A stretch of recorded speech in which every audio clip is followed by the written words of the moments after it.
Dave, thank you for joining me for our Thought Leader Spotlight series. I'm your host, Matt Camp, head of partnerships for DealMachine.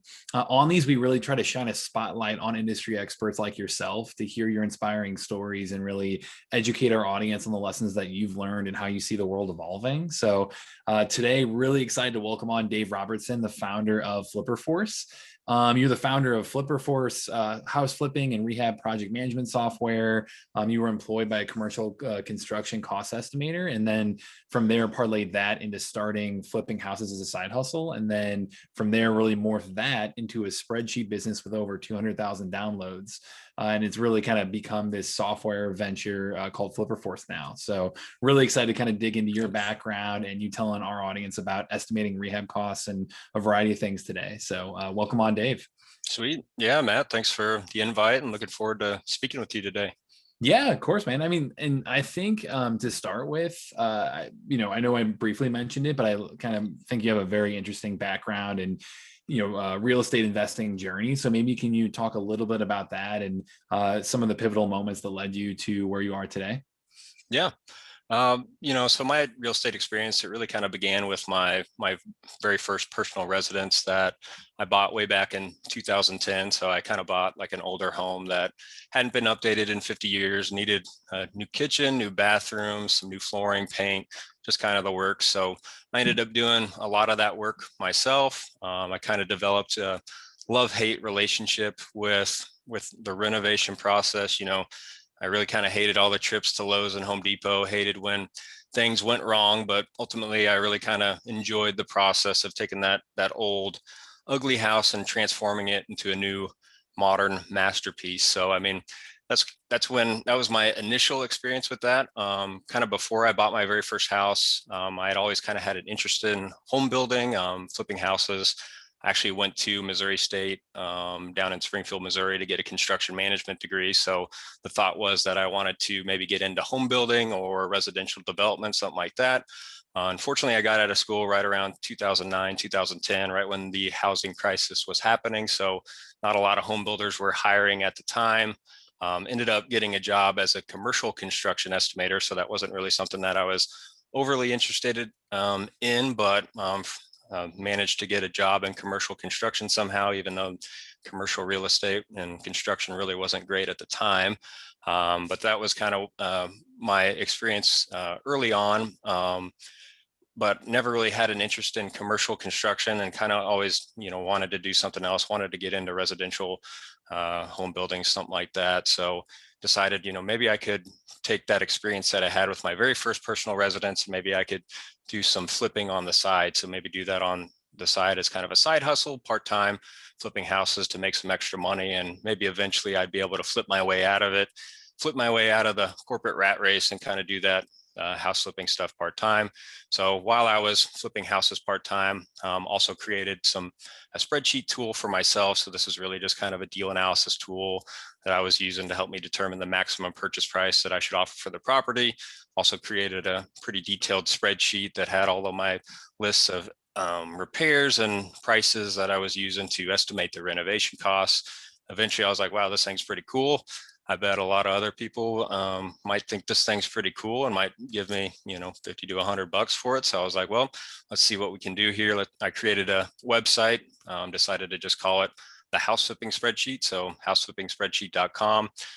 Ended up selling, a couple spreadsheets that very first month. And I was like, wow, this is pretty sweet. I made a couple hundred extra bucks selling stuff online. And that was some serious beer money at the time. So I was like, maybe I can transform this into a business. So I continued to kind of work at that, got a little bit more passionate about spreadsheets, learned about macros. So once I found out about macros, it kind of unlocked this crazy obsession. I was, creating all kinds of crazy macros in the spreadsheet, basically focusing on a bunch of stuff that really wasn't overly important to my real estate business, but I was developing this weird hobby and passion for spreadsheets. So anyways, that kind of transformed into a business of itself. It kind of took off over time as I continued to make the product better, as I continued to work on SEO and, throw some advertising dollars behind it, driving traffic to the website. So that product ended up kind of taking off over time.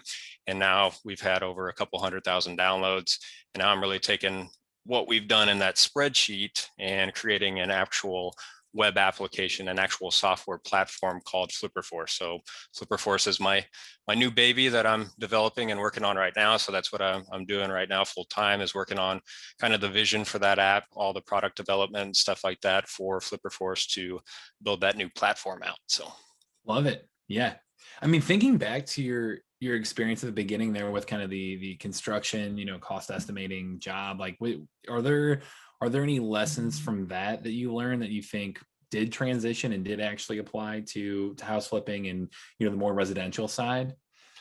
yeah, I mean, any kind of experience that we had, on the commercial side, I mean, we're always looking at plans. We're always walking commercial properties, looking for repairs. I think talking to contractors was probably a big benefit that I had from working on the commercial side of things. So calling contractors, talking through the scope of work of what needs to be done, making sure that they included everything that they needed to in their proposal to make sure that they had an actual complete bid, going through that bid process, comparing the low bidder to all of the other bidders that we had to determine who the best bidder was really on the project, because not always is the lowest bidder going to be the most qualified bidder. So kind of going through that process to determine the best bid and stuff like that. I think, all of that stuff that I'd learned on the commercial side was definitely helpful for going through that process on the residential side. Yeah. Yeah, I know we talked about the house flipping spreadsheet. It's houseflippingspreadsheet.com, correct? Well, which we'll link to Yep. it as well. Yep. Okay, awesome. When you transition into building that for yourself and then giving it, to others, like what was it that people got so excited about? Like, why do you think it took off as it has? I mean, it was pretty. I guess I made it super pretty. No, I think it was just the fact that I'd kind of created a tool that really put everything in place in one spreadsheet. So a deal analysis tool, our repair estimator, expense tracking, kind of everything that you really need to help you get started. So I think one of the biggest problems that I had when I was first getting started was I was focusing way too much time on actually developing spreadsheets and systems for my business instead of actually focusing on what was important for my business, which was probably, going out and getting leads, getting more deals under contract. Instead, I was too busy horsing around with my spreadsheet, working on my macros, making my stuff look pretty, when that's really not important to the success of the business. So I think, providing other people with a nice tool that they can use, that they can just basically take it and hit the ground running and focus on what's important instead of horsing around dealing with spreadsheets and macros and stuff like that, is probably one of the main reasons why it took off. Yeah, and I think people can be. I mean, it's so easy to be overwhelmed as a newbie with just information and different routes you can take and all that. That I think you're exactly right. Like you got to focus on those revenue driving activities, and that's what's going to actually move the business forward. When you did get into that, and when you did kind of have that light bulb moment of saying, "Hey, I'm going to get serious about real estate investing."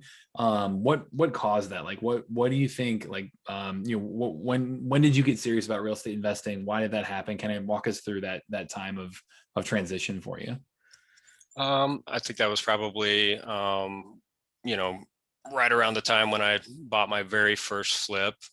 So, I probably did a lot of stupid stuff on that very first flip, and there was a lot of learning lessons on that very first flip. And I kind of felt like, if I'm going to start doing this full time, take it from being a part-time gig to more of a full-time gig, I really need to start getting serious about putting some systems in place to make sure that I'm not overpaying for the property, putting some systems in place to make sure that I'm not under budgeting my estimated costs, stuff like that, managing my contractors a little bit better. I would say one of the biggest problems that prevented me from really scaling it from the part-time to a more full-time thing was always trying to do some of the work myself. So that was something that I ended up getting caught into a lot on a lot of projects, was maybe to analyze the deal and make the numbers work. I was analyzing the deal as myself, doing some of the work. So in order to make a more competitive offer and kind of fudging the numbers in order to make the numbers work on the deal, I was analyzing the deal, that I was going to maybe do some demolition work, I was going to do some painting, I was going to do some carpentry on the project.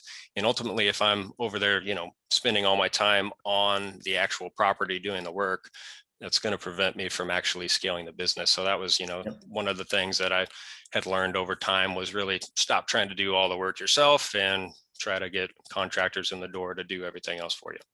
Yeah. And I think you touched on something briefly there, like the going through that analyzing process for the flip.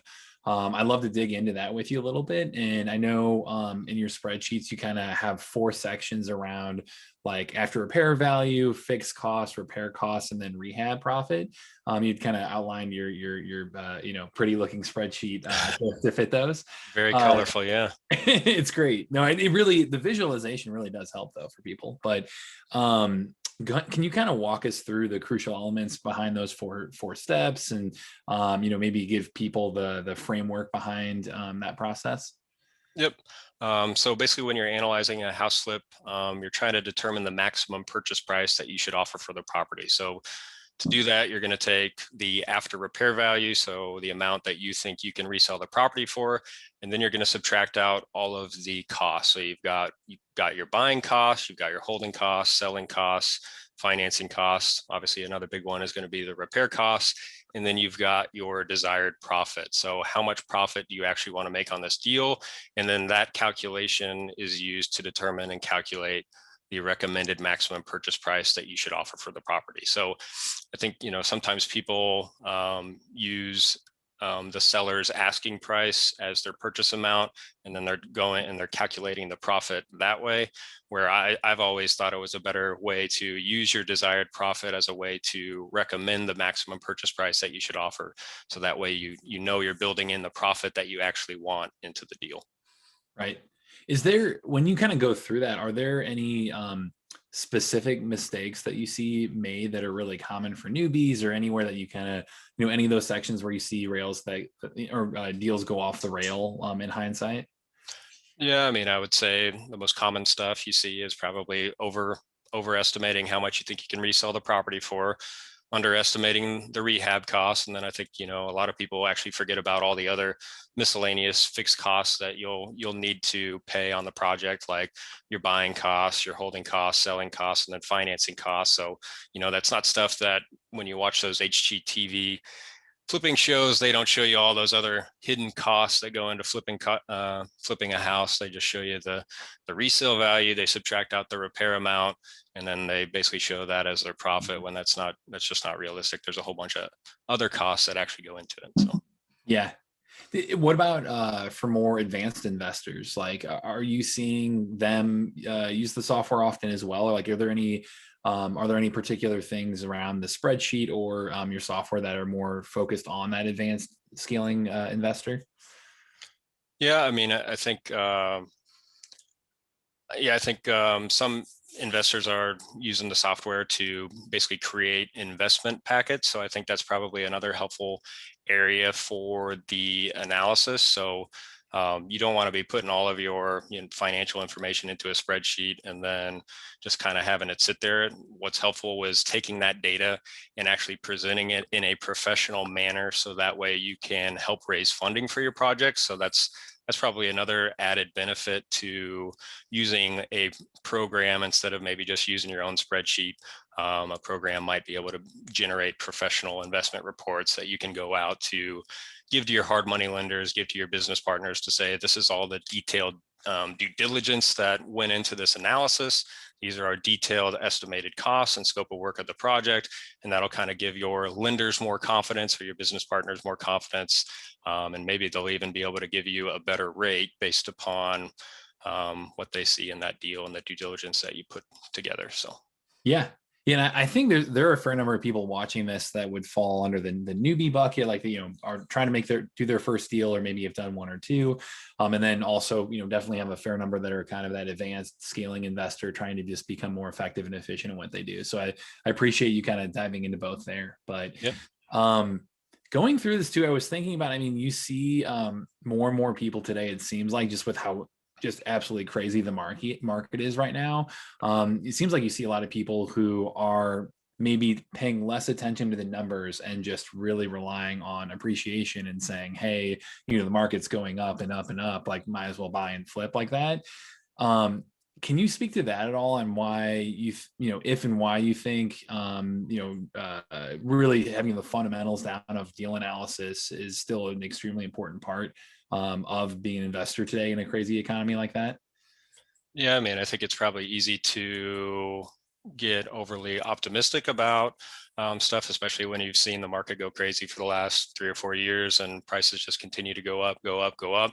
And there doesn't really seem to be any sign of stopping that, especially with the current inventory situation where it's at. But I would say if you probably need to kind of manage your expectations on your after repair value. I would always probably suggest being conservative on your after repair value. Don't get too crazy expecting the market to continue to appreciate 10%. So if right now comps are saying that houses are going to be selling for 300,000 and all of a sudden you're anticipating there's going to be 10% appreciation by the time you get done with your rehab 5 months later, I would suggest that's probably a pretty risky way to be analyzing deals, expecting that kind of appreciation going forward. So I would just say Yeah. probably try to be conservative, even though it's obviously a good time to be selling. So Yeah, fair.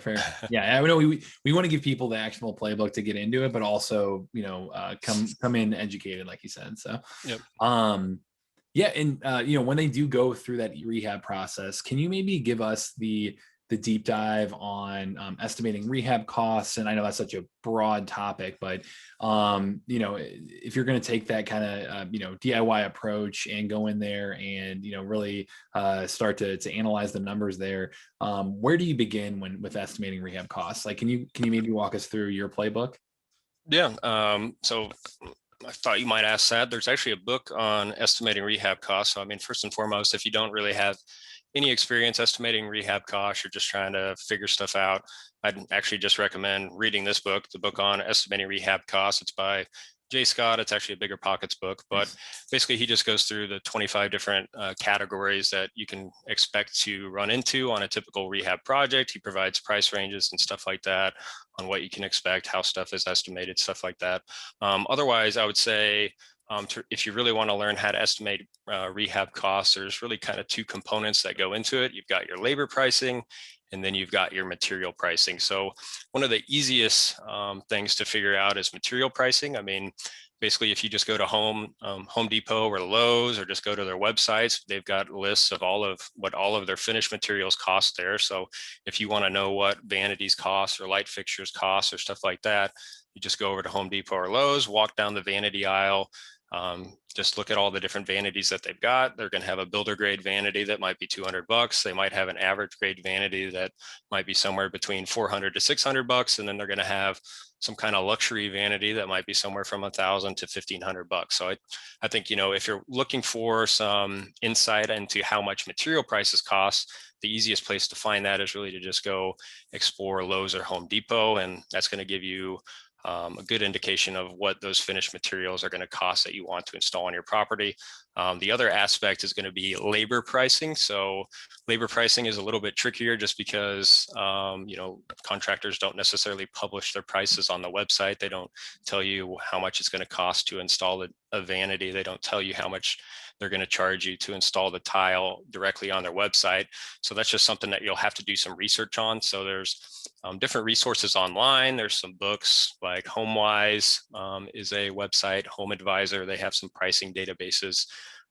Jay Scott's book on estimating rehab costs has that. But ultimately, I think the best way to find out about labor pricing is to actually ask your local contractors. So call up a local contractor. If you're looking for a roofing price, say, hey, I'm a local real estate investor. I'm trying to get into rehabbing houses.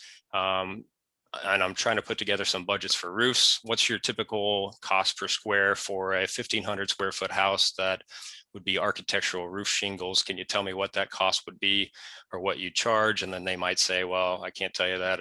There's too many factors. But if you just kind of tell them it's just for a budget and you're not trying to hire them right now, but you're just looking for a budget price, they might be able to get you that price for that. So I would just call around to roofing contractors, tile contractors. What's your cost to install tile, hardwood floor refinishing? What's it cost to refinish hardwood floors.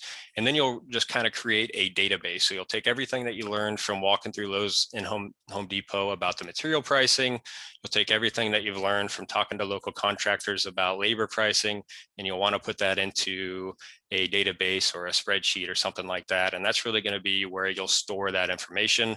And then when you go out to a property and actually inspect a property to determine what needs to be done, that's when you can use that database and spreadsheet to actually put together your detailed scope of work and estimate for the project. Yeah.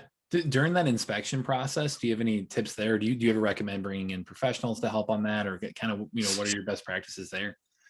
Yeah, and I would say if you're kind of a newbie or haven't done a rehab before, it's probably a good idea to hire a inspector to come out and do an inspection report. So what an inspector is going to do is they're going to get on the roof. They're going to take a look at the roof. That's something that I'm sure newbies don't want to be climbing on a roof, risking their lives on a house. They're also going to crawl through the crawl space, getting all nasty, going up in the attic, looking at stuff like that.